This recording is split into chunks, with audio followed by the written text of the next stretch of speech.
सरकारच्या विरोधात जाऊन सर्वसामान्य नागरिकांच्या एकजुटीचा विजय झाला आहे। सेक्टर 54, 56, 58 नेरूळ येथील NRI कॉम्प्लेक्सच्या मागे कांदळवनाला लागून असलेला प्लॉट 2A जो CRZ मध्ये आहे त्याच्या विक्रीचा सिडकोचा घाट हा तिथल्या नागरिकांनी मोडून काढला आहे।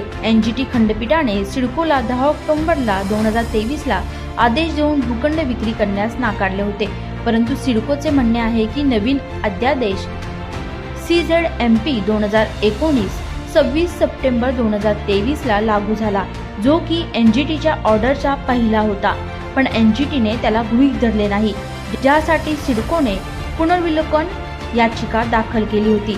आता NGTने सिडकोची पुनर्विलोकन याचिका हे सांगून फेटाळले आहे की 15 सप्टेंबर 2023 NGTचे ऑर्डर सुरक्षित ठेवले होते, त्यामुळे त्याच्यानंतरचे अध्यादेश गृहीत धरले जाणार नाही। त्यामुळे या खंडपीठाच्या निर्णयामुळे सर्वसामान्य नागरिकांचा विजय झाला आहे। या भूखंड विक्री रोखण्यासाठी सर्वसामान्य नागरिकांनी मानवी साखळी आंदोलन केले होते आणि स्वतःचे पैसे खर्च करून न्यायालयीन लढाई लढली आहे। आणि या सर्वसामान्य नागरिकांच्या लढाईत माजी स्थायी समिती सभापती नेत्रा शिर्के यांच्या माध्यमातून आमदार गणेश नाईक यांचे सहकार्य भेटले आणि गणेश नाईक यांनी या ऑर्डर नंतर सर्वसामान्य नागरिकांचा सत्कार देखील केला आहे। और मैं आपको ये ज़रूर बताना चाहूँगी कि ये जब सारे सिटीजन्स मिलके लड़ाई लड़ रहे थे तो हमारे यहाँ के जो शहर के जो लीडर हैं श्री गणेश जी नाइक साहब, उन्होंने इसमें बहुत सपोर्ट किया है। उनका भी यही कहना है कि अगर ये शहर अगर हमको बचाना है तो सबको साथ मिलके काम करना पड़ेगा। और आज जब ये जीत हासिल हुई NGT के अगेंस्ट, जो सारे जो सिटीजन्स हैं उनको मिलने गए तो उन्होंने सिटीजन्स को फेलिसिटेट किया और उन्होंने कहा ये जीत जो है यहाँ के नागरिकों की है और इसीलिए वो बहुत खुश थे कि सब नागरिक आगे आके उन्होंने अपने अधिकार के लिए ये लड़ाई लड़ी और जीती। Basically, Sidco wanted to sell this 2A plot to a builder, and they went on for the auction. This is a very eco-sensitive plot. ये जो NRI कॉम्प्लेक्स के पीछे है वो ओरिजिनली प्लान था पब्लिक यूटिलिटी के लिए और सिर्फ 8000 मीटर पे उसको पब्लिक यूटिलिटी के लिए यूज़ करना था। बट सिडको ने क्या किया कि उसका 24,000 का ऑक्शन निकाला एंड बिल्डर को 1/3 1/4 कॉस्ट में बेचने के लिए निकाला एंड देन दे सेड कि नहीं ये कम प्राइस मिला करके। जब ये अंदर का प्लॉट जो मेन लैंड पे है वहाँ पे it gets 4 times the value, यहाँ पे कम क्यों मिलेगा? So it was a plan. When the activist protested, इधर ह्यूमन चेन हुआ, we got signatures more than 8,000 people all over the world in the change.org to protest that ये जो eco sensitive plot है बिकॉज ये seaward है, दूसरा it is in the path of the NRI lake where flamingos come. तो ये particular plot के यहाँ से ही ऊपर से जो फ्लेमिंगोज आते हैं और जो आइडेंटिटी है नवी मुंबई का वो ये फ्लेमिंगोज के वजह से हमने पूरे जगह पे प्लास्टिक के फ्लेमिंगोज लगा के रखे और यहाँ पे रियल फ्लेमिंगोज आ रहे हैं, उनको भगाने के पीछे पड़े हैं। So the whole plan was like that. Now ये प्रोटेस्ट होने के बाद, केस डालने के बाद, even when actually stay order था उसके बावजूद सिडको ने अनाउंस किया कि किसको वो प्लॉट दिया गया, कौन से बिल्डर को। तो ये सब होने के बाद व्हेन वी अप्रोच्ड नाइक साहब to help us in this, he said कि you should go to NGT, file a case, fight with the legally, plus we went to deputy CM Fadnavis साहब, the whole team from Navi Mumbai event. इसमें मैं बोलूँगा रेखा जी थे, अंजिला अग्रवाल, रितु मित्तल से लेके बहुत सारे लोग थे। All the media help, media supported कि ये नहीं होना चाहिए, बट सिडको वाज एडमेंट। पहले CEO ने बताया कि हम लोग ऐसा नहीं करेंगे, ऐसे नहीं होने देंगे, सिर्फ प्लान है, ऐसा कुछ नहीं होगा। Then they again change on their words, they went back on their words and they wanted to sell it again. So ये सब होने के बाद वापस रिव्यू पिटिशन डाला उन्होंने, वापस चेक करने के लिए बोला some government agency in Chennai और सम प्लेस और हैदराबाद। वहाँ से they tried again to put a petition. उधर हारने के बाद NGT gave order that it can not be sold. उन्होंने फिर रिव्यू पिटिशन डालने के लिए कोशिश किया कि 2011 का नहीं, 2019 का ये देखो, all those things. But basically ये देखना चाहिए कि CIDCO is it a profit making entity और it is for public and it's a government entity. Eco sensitive plot को बेच के उनको क्या हासिल होने वाला मालूम नहीं है and who is going to benefit more out of it.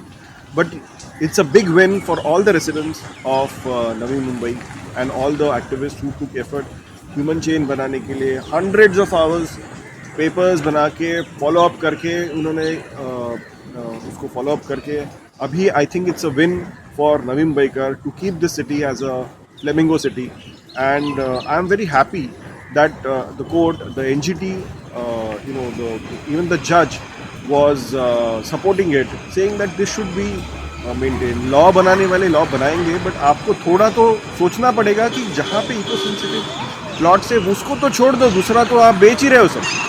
When initially this thing was कि 40% ग्रीन छोड़ा जाएगा, अभी देखो हर एक जो प्लॉट मिल रहा है वो बेच रहे हैं. इन दिस जब भी अभी गवर्नेंस के केस में एडमिनिस्ट्रेटर बिठा के रखा है एनएमसी में, all the plots are being sold, so many plots are being sold. Grounds को छोड़ा नहीं, कोई भी छोड़ रहे ही है सिर्फ को. They should leave Navi Mumbai now and go some other place, do business over there. And ये जो इको सेंसिटिव अब हमको गॉड्स ग्रेस से जो मिला है उसको बर्बाद नहीं करें और उसको मेंटेन करने दें. ग्रीनरी है, नेचुरल रिसोर्सेज है, हमको एनवायरमेंटल प्रोटेक्शन के हिसाब से और नेचुरल रिसोर्सेज के हिसाब से हमारे अगले जनरेशन के लिए भी हमको कुछ छोड़ना चाहिए. And they should protect this and I am very happy that we have won the case against CIDCO. अभी भी उनको अगर समझ नहीं आती है और आगे अगर वो जाते हैं तो will fight in supreme court also. Caveat डालेंगे और फाइट करेंगे for the nature and environment. और फॉर नाउ A2A प्लॉट जो है वो बचा हुआ है, 1-1.5 साल हो गया. And we are very happy for Navi मुंबईकर्स. Thank you so much. देखिए, एक लड़ाई जीतने के लिए कई सारी चीज़ों की ज़रूरत होती है और हम अपने आप को बहुत ही किस्मत वाला समझते हैं कि हमको सही समय पर सही चीज़ का सहयोग मिला. और सबसे पहले मैं उससे कहना चाहूँगी कि नवी मुंबई के जो एक्टिव और एंगेज्ड सिटीजन्स जिनके पास हम लोग गए और हमने इस केस के बारे में जब बताया कि एक बहुत ही sensitive plot 2A Nehru road के ऊपर सिडको ने इसको ऑक्शन पे डाला है और वो उसको रेजिडेंशियल कम कमर्शियल प्रॉपर्टी में बनाना के लिए ऑक्शन करना चाहता है, तो सबसे पहला जो मैं नाम लेना चाहूँगी वो है एक्टिव एंगेज्ड सिटीजन, जिन्होंने एक साथ जुट होकर एनजीटी में ये केस फाइल करने के लिए रजामंदी दी. और उसके बाद मैं दूसरे नंबर पे कहना चाहूँगी कि हमें बहुत ही अच्छे एनवायरनमेंट एडवोकेट्स मिले. हमारे जो 2 एडवोकेट्स हैं उसमें से एक फीमेल है मिनास ककारिया और आकाश रिबेलो, जिन्होंने बहुत पैशनेटली और बहुत ही रीजनेबल वे में हमको मदद किया. तीसरा चीज जो हमारे लिए फिर से बहुत अच्छा रहा कि हमारे पास एक और ऐसी संस्था थी जिसका नाम है Navi Mumbai environment preservation society, जो कि सेम मुद्दे के ऊपर केस कर रही थी एनजीटी पे. हम जानते थे ये बात, लेकिन हमने अपनी लड़ाई अलग से लड़ने की सोची और हमने अलग लड़ी, लेकिन क्योंकि वो एक एनजीओ भी लड़ रहा था उससे हमें मदद मिली. तीसरा हमें कहना चाहिए कि ना सिर्फ NMEPS, हमें जो कि सुनील अग्रवाल जी और स्टालिन जी, एक दोनों बहुत ही नामचीन इंसान हैं जो कि एनवायरनमेंट के लिए हमेशा खड़े होते हैं. उनके अपने एनजीओ के तरफ से, जैसे स्टालिन जी वनशक्ति से हैं और सुनील अग्रवाल जी उनका सेव नवी मुंबई एनवायरनमेंट से हैं. जब हमने उनसे बात की, हमें एक आश्वासन मिला कि अगर ये लड़ाई जीतनी है तो आपको एनजीटी में जाना चाहिए, क्योंकि एनजीटी में जाने से आपको एक सीधा अटैक मिलेगा. क्योंकि हमने और वो वहां से हमें बड़ी मदद मिली, क्योंकि जब सिडको ने ये ऑक्शन के लिए डाला और ऑक्शन नहीं हुआ था, जिस दिन ऑक्शन होने वाला था हम उस दिन स्टे ऑर्डर ले आए थे, तो हमने काफी फास्ट वे में काम किया. छठा पॉइंट ये है कि एनजीटी में जाने के लिए पैसा चाहिए होता है, लेकिन जब अगर हमारे पास एनजीओ नहीं है और एक नागरिक इसको लड़ाई कर रहा है तो फिर ये पैसा कैसे इकट्ठा किया जाए. फिर हम लोगों ने मिलकर सोचा कि कैसे किया जाए और हमने क्राउड फंडिंग किया. हमने एनजीटी के केस के लिए और एडवोकेट्स को पैसे देने के लिए और RTIs फाइल करने के लिए और ओरिजिनल एप्लीकेशन फाइल करने के लिए, नोटरी करने के लिए हमने क्राउड फंडिंग की.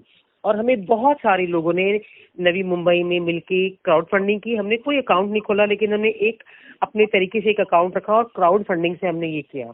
और आखिरी जो कि कम नहीं है, क्योंकि जो मीडिया हाउस है, जैसे आप लोग हैं, जैसे हिंदुस्तान टाइम्स है, जैसे टाइम्स ऑफ इंडिया है, जैसे न्यूज बैंड है, जैसे लोकमत है, जैसे महाराष्ट्र टाइम्स है, सब मीडिया हाउसेज ने हमें हमेशा कवरेज दिया, जिससे कि एक बहुत जागरूक वे में ये लड़ाई लड़ी गई. तो मेरा ये कहना है कि ये जो कुल मिला के 7 चीजों के बारे में मैंने बताया, और जिसको हम भूल ही नहीं सकते, कि बहुत बार ऐसा हुआ कि हमें ऐसा लगा कि नहीं, अभी हम लोग को एक धक्का लगा, सिडको ने कोई बहुत स्ट्रॉन्ग दिया, लोग हताश हुए, लेकिन हम लोग जब कुछ समझ में नहीं आया, हमने श्री गणेश नायक जी और संजीव नायक जी और नेत्रा शेरके उनके पास गए, और वो हमें जयंत हुडार लेके गए, हमारे ही रेजिडेंट थे। लेकिन हमने सोचा कि चलो, हम सभी पॉलिटिकल पार्टी के पास गए, लेकिन इन लोगों ने हमें, हमारे सारे वो लोगों को आश्वासन दिया कि आप लोग एक बहुत अच्छी लड़ाई लड़ रहे हो, और आप लोग जो करते हो करते रहो, और आप ये जान लो कि हम आपके साथ हैं और हम आपको साथ दे रहे हैं। और ऐसा मकाम आए जब उन्होंने हमें chief minister and deputy CM के पास भी लेके गए। हम लोगों की जनता को जो कि एनएमएमसी में मीटिंग्स होती है, जहां जहां हमें मदद हुई, इन्होंने हमें बहुत मदद की। तो कुल मिला के ये सारी चीजें मैं कहूंगी कि वी वर ब्लेस्ड, कि इस केस को जीतने के लिए जो जरूरत थी वो हमें सही समय पे मिली। हम लोग केस जीतने के बाद सिडको ने फिर से रिव्यू पिटीशन फाइल कर दिया, लेकिन रिव्यू पिटीशन में फाइल होने के बाद फिर मैं अपने एडवोकेट्स के पास जाऊंगी कि उन्होंने ऐसे बढ़िया सुप्रीम कोर्ट और हाई कोर्ट के एग्जाम्पल्स निकाले और हमारे लर्नड जजेस को वो बताया, जहाँ पे लर्नड जजेस ने कबूल किया कि लॉ के अकॉर्डिंग ये केस जनता के फेवर में जाना चाहिए, क्योंकि रिव्यू पिटीशन को एनजीटी में खोलने का राइट ही, मतलब का तरीका ही नहीं था। क्योंकि, और शायद आपको ये बात पता होगी कि जब हमारा ऑर्डर एनजीटी में रिजर्व हो गया था और जब प्रोनाउंस किया गया था, उसमें कुछ समय था, और उस समय के अंदर सिडको ने फिर से एक एफिडेविट फाइल किया और कहा कि नहीं, आपने सुना ही नहीं, जबकि 1.5 साल से ये केस चल रहा था। 1.5 साल केस चलने के बाद जब हमारा फाइनल ऑर्डर डिसाइड हो गया, और उसके बाद जो उन्होंने एफिडेविट के ऊपर उन्होंने रिव्यू पिटीशन फाइल किया, वो हमारे लर्नड जज mister Dinesh Kumar Singh and mister Kulkarni ने खारिज कर दिया। और हमें इस चीज की बहुत खुशी है कि end of the day justice of the country which is national green tribunal Pune ने भी उस चीज का साथ दिया जो कि लॉ के हिसाब से सही था। आवाज टुडेसाठी प्रिया उजबनचा रिपोर्ट, नवी मुंबई।